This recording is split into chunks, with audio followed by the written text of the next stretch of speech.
Imagine a massive federal agency dropping its enforcement penalties by like 97% in a single year. I mean, it sounds completely made up. It really does. Or picture some of the largest Wall Street institutions sitting on billions of dollars in digital assets, but legally having to pretend on their balance sheets that they're losing money on them. Yeah, just a totally backward system. Well, welcome to today's deep dive. I'm so glad you're joining us. It's great to be here. Today is March 20, 2026, and our mission today is to dig into this highly technical, honestly incredibly dense stack of research we've got in front of us. Yeah, it's quite the document. It's titled Web3 DEX Regulation and Accounting Frameworks. And what we're doing for you today is extracting the thrilling story of how decentralized finance, or DeFi, finally grew up. Right, because for the longest time, the crypto and Web3 space was the absolute definition of the Wild West. Exactly. But recently, regulators are literally using the phrase a golden age of American finance. And that's not just marketing, right? That is a direct quote from a March 2026 SEC and CFTC memorandum. It really is quite the paradigm shift. We're looking at a system that has fundamentally altered how value moves across the globe, and it happened incredibly fast. Okay, let's unpack this because for you listening, we need to make it clear that this isn't just about like niche internet money or crypto trivia anymore. Oh, absolutely not. It's vital to understand that the very foundational plumbing of everyday money, of banking, and of how you invest your retirement is being entirely rewired right beneath our feet. Right, or transitioning from this chaotic system of enforcement by lawsuit to a true predictable rules-based paradigm. Exactly. Because before Wall Street could fully embrace this new digital architecture, they needed to know what a digital asset actually legally is. Yeah, I mean, you can't safely deploy $1 billion into an asset if you don't even know which government agency is going to sue you over it. Right. And for years, we had this massive jurisdictional turf war in the United States.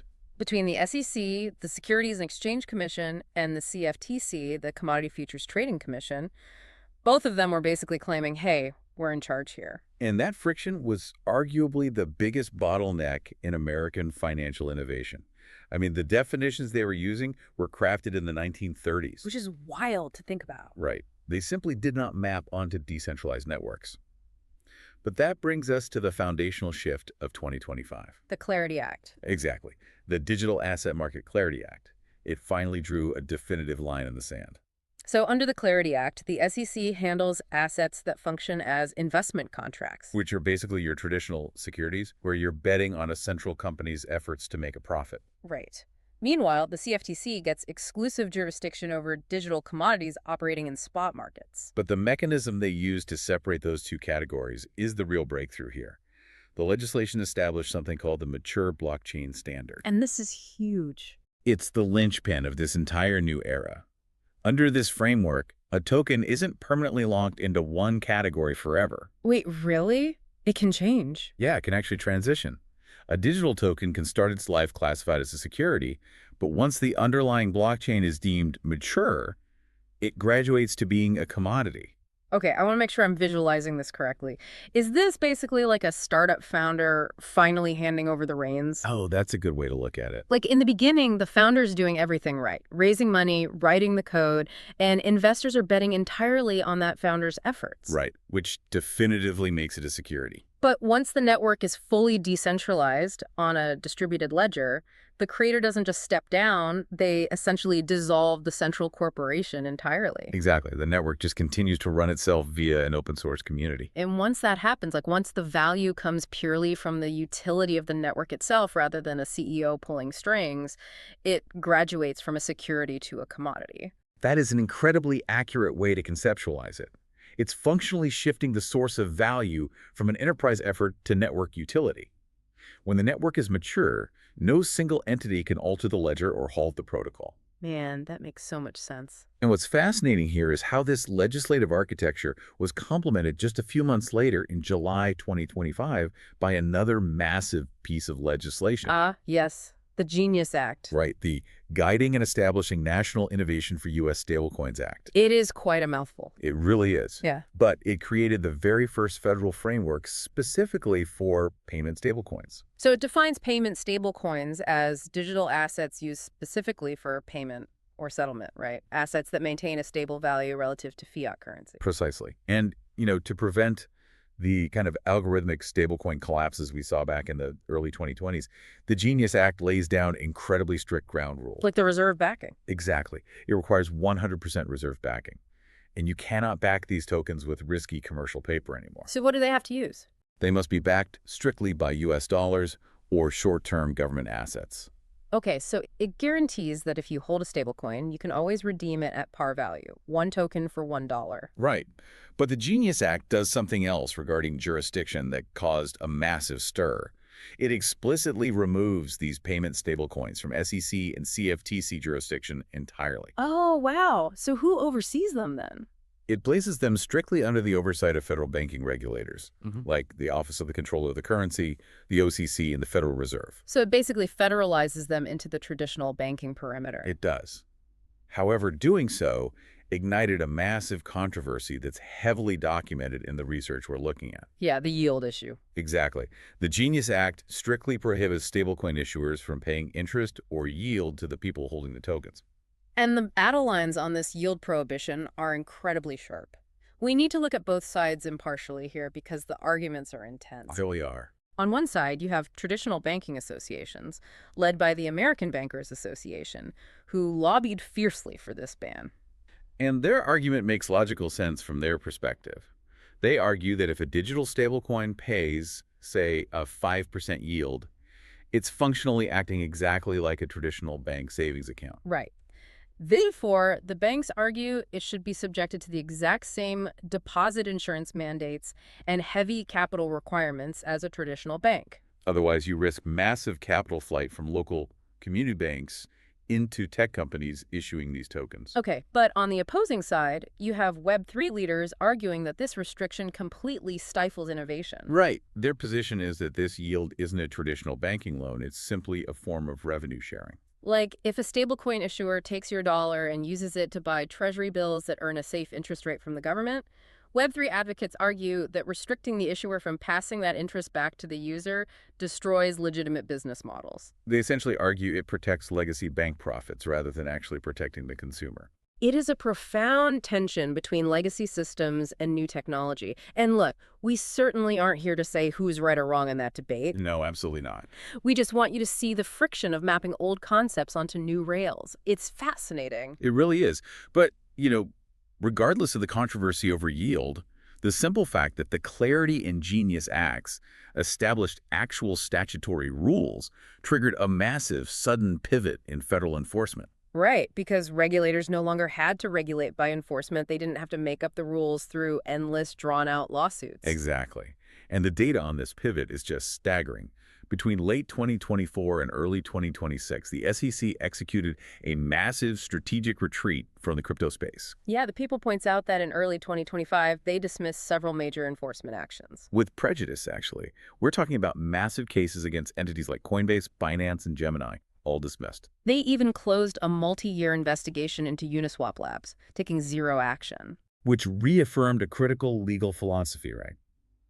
That autonomous, decentralized protocols, the actual code itself, do not automatically meet the legal definitions of centralized financial intermediaries. And the numbers back up this retreat in a huge way.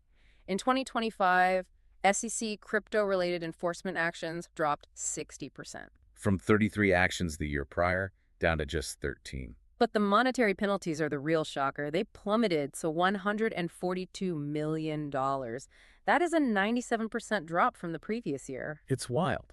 And the CFTC also reformed its approach during this exact same window. Right. In December 2025, they revised their Wells process. Yeah, that's the formal procedure they use before bringing charges against an entity. The revision now requires the CFTC to provide written notice of specific charges and supporting facts. To ensure respondents actually get due process. Exactly. It was a move explicitly designed to prevent the agency from using the threat of enforcement as a substitute for actual rulemaking.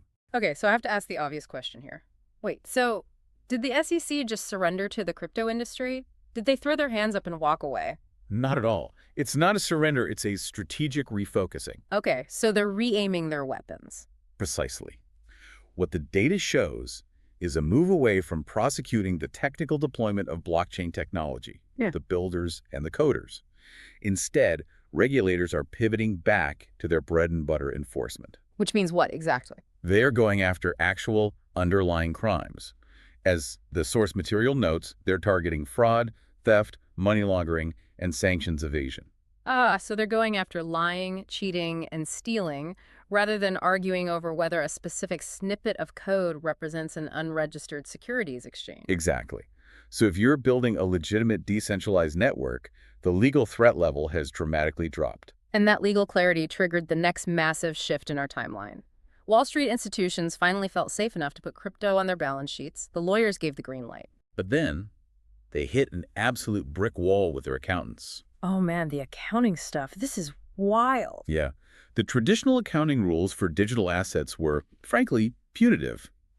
For years, U.S. GAAP, the generally accepted accounting principles that dictate corporate bookkeeping, required companies holding crypto to classify it as an indefinite-lived intangible asset. Okay, here's where it gets really interesting. I want to translate what indefinite-lived intangible asset actually meant for a corporate CFO. Please do, because it's confusing. Okay, so under the old rules, holding Bitcoin on your balance sheet was basically like buying a house, right? Say you buy it for $1 million.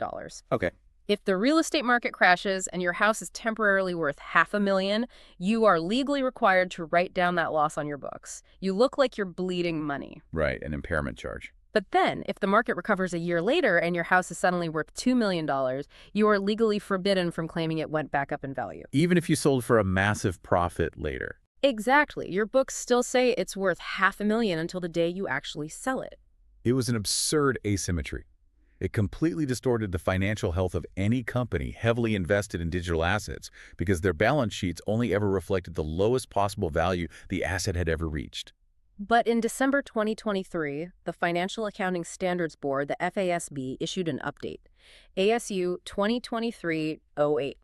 And this finally became effective for all entities by the end of 2024. This update changed everything by mandating fair value measurement. Entities now have to measure their in-scope crypto assets at fair value every single reporting period. Right, so if the price goes up, you record the gain. If it goes down, you record the loss. Both are recognized directly in your net income. But it's crucial to note that not all tokens qualify for this treatment. Right, the FASB established 6 strict scope criteria. Okay, let's hear them. First, the asset has to be considered an intangible asset under U.S. GAAP. Yeah. Second, it cannot provide the holder with enforceable claims on underlying goods or services. Okay, that makes sense. Third, it must reside on a distributed ledger. Fourth, it must be secured by cryptography. Fifth, it must be fungible. And the sixth one? Critically, it cannot be created or issued by the reporting entity itself. Oh, wow. That last one is important, right? It prevents a company from just printing its own arbitrary token out of thin air, valuing it at $1 billion, and inflating their corporate balance sheet. Exactly. So a pure digital asset like Bitcoin easily qualifies. But wait, if you tie unsold, highly volatile crypto to your quarterly net income, doesn't that make your corporate earnings reports an absolute roller coaster? Oh, completely. Right. If we connect this to the bigger picture, it absolutely introduces massive earnings volatility. A company's quarterly profit could swing wildly based entirely on the price of Bitcoin on the last day of the quarter. That sounds terrifying for a CFO. It does, but the institutions consider this a worthy trade-off. Because this level of granular disclosure reporting the cost basis, the fair value, and the specific units for every significant holding mirrors how traditional financial instruments are treated. Ah, so it was the final proof that digital assets had matured into a formally recognized asset class. Precisely. Okay, I understand how fair value accounting works elegantly if a corporation is just buying and holding a simple Bitcoin in a digital vault. But what happens when you try to apply these traditional rules to the automated plumbing of decentralized exchanges? The DAX, yeah. Because on a DX, you aren't just holding an asset, you are constantly interacting with smart contracts. And that is where the reality of blockchain technology collides with traditional accounting. It becomes an absolute nightmare of on-chain math. The research highlights liquidity provider tokens, or LP tokens, as the prime example of this nightmare. Right. When you provide liquidity to a DX, you're basically funding the exchange. Yeah. You deposit a pair of tokens, say Ethereum, and a stablecoin like USDC into a digital pool. And in return, the smart contract gives you an LP token representing your share of that pool. Now, The source document provides the actual algebraic formula for valuing this position. Yeah, the V_LP equation. Right. It says the value of the LP equals the quantity and price of token A plus the quantity and price of token B plus accumulated transaction fees. Conceptually, to value your share of the liquidity pool, you can't just look at the initial tokens you deposited. You have to calculate the real-time quantity of token A in the pool multiplied by its real-time price. Add that to the real-time quantity of token B multiplied by its price. And then factor in the tiny fractional transaction fees your pair has accumulated from users trading against your pool. Exactly. It is a constantly moving target. And because the prices of Ethereum and USDC are constantly fluctuating outside the pool, arbitrage traders are constantly buying and selling from your pool to keep the prices balanced. Which changes the actual quantity of the tokens you hold second by second. Which leads to the infamous concept of impermanent loss. From an accounting perspective, how is a CFO supposed to record that? That is the core of the headache. Yeah. Impermanent loss is fundamentally an unrealized loss.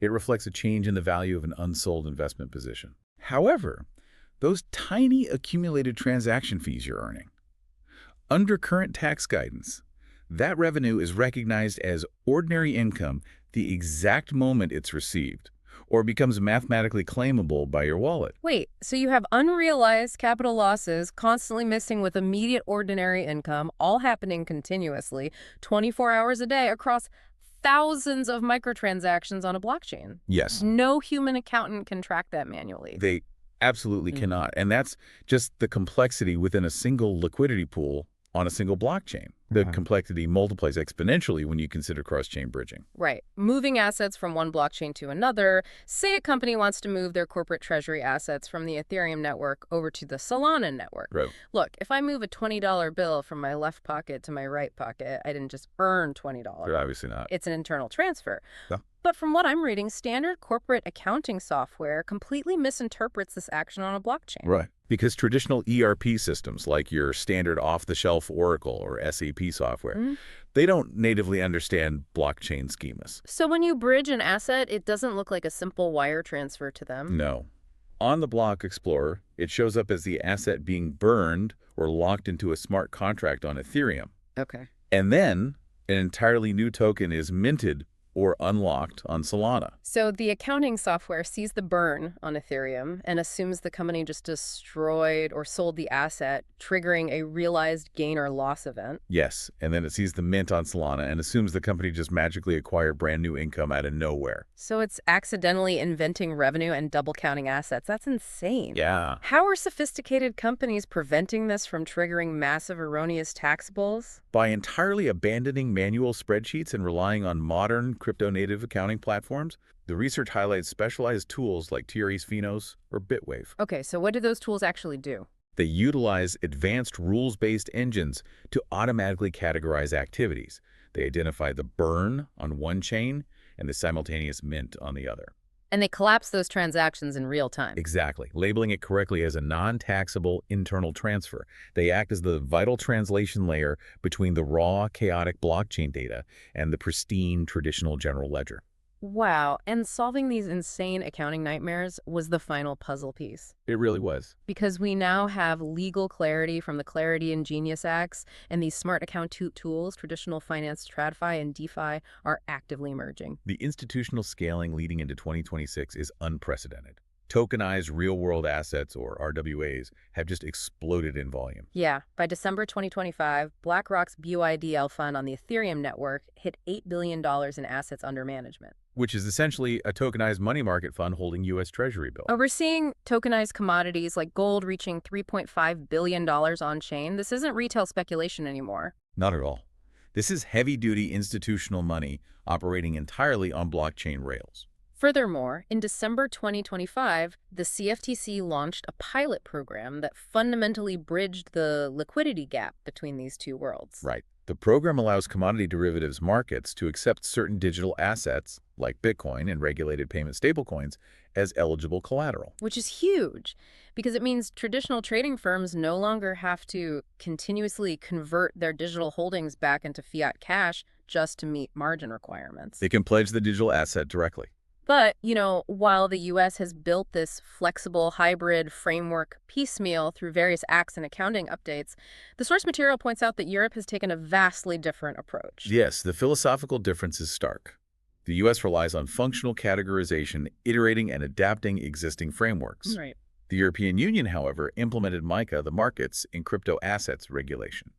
MiCA is a highly prescriptive, harmonized rulebook applied uniformly across all 27 member states. So instead of a patchwork of state regulators and federal agencies, MiCA provides a single passportable license. Exactly. If a crypto firm gets approved in France, they are legally clear to operate in Germany or Spain. It provides incredible clarity, but multinational companies are now finding themselves caught in the friction between the prescriptive European model and the hybrid American model. And the clock is ticking for everyone to figure it out because major compliance deadlines are hitting right now. Yeah, the year 2026 brings the new IRS Form 1099-DA, which requires digital asset brokers to report sales and exchanges directly to the government. And 2027 brings mandatory annual cybersecurity audits and executive certifications under the California Consumer Privacy Act, the CCPA. So what does this all mean for you? If you're listening to this on your commute or in your desk, why does this massive regulatory and accounting overhaul matter to your everyday life? Ultimately, the goal stated throughout this research is the true democratization of digital assets. Right. Because these rigorous compliance reserve and accounting frameworks are now in place, we're going to see things like alternative Web3 assets being offered directly in your standard 401k retirement plan. You'll be able to access decentralized yields and tokenized real-world assets through your traditional brokerage app. Without the fear that the platform is secretly insolvent or about to be shut down by the SEC. We have witnessed the evolution from regulation by enforcement to a new rules-based paradigm of compliance by design. Where proof of reserves, accounting audit standards, and transparent financial disclosures aren't just legal promises written on paper. They're literally baked directly into the immutable smart contract code of the platforms themselves. It is an incredible journey from the ambiguous Wild West to a highly structured ecosystem. But there is one final, deeply provocative twist hidden in the end of the source material that we haven't touched on yet. Oh, the AI integration, yes. Right. It involves how we actually manage all this new complexity. The source highlighted that the industry is moving rapidly beyond basic software automation and into the era of agentic AI. Meaning what?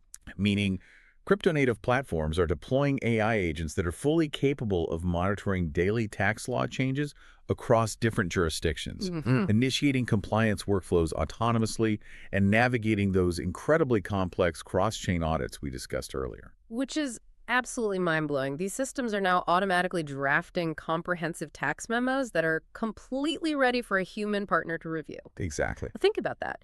If artificial intelligence is capable of commoditizing basic compliance in a world where crypto accounting is this intensely complex, where you're dealing with impermanent loss, real-time yield generation, and cross-chain bridging, what happens to the traditional human accountant? It's a huge question. Will this so-called democratization of finance ironically mean the extinction of traditional bookkeeping and finance jobs? Or will it force accountants to evolve into entirely new, unforeseen strategic advisory roles, where they're basically managing fleets of AI auditors? It's the ultimate paradox of this technological leap. As the blockchain democratizes financial access and creates unprecedented transparency for you, the end user, the sheer complexity of the underlying math simultaneously forces the professionals managing it to either adapt to AI integration or become entirely obsolete. The accountant of the future will look more like a systems engineer than a traditional bookkeeper. That is definitely something to mull over. We went from building a chaotic skyscraper in the desert with no rules to having rigid legislative blueprints and a strict zoning board. Only to realize that an AI is now the one autonomously pouring the concrete and balancing the ledgers. Exactly. Well, thank you for diving deep with us today. We really appreciate you joining the conversation. Keep questioning the evolving world around you, and we will see you on the next deep dive.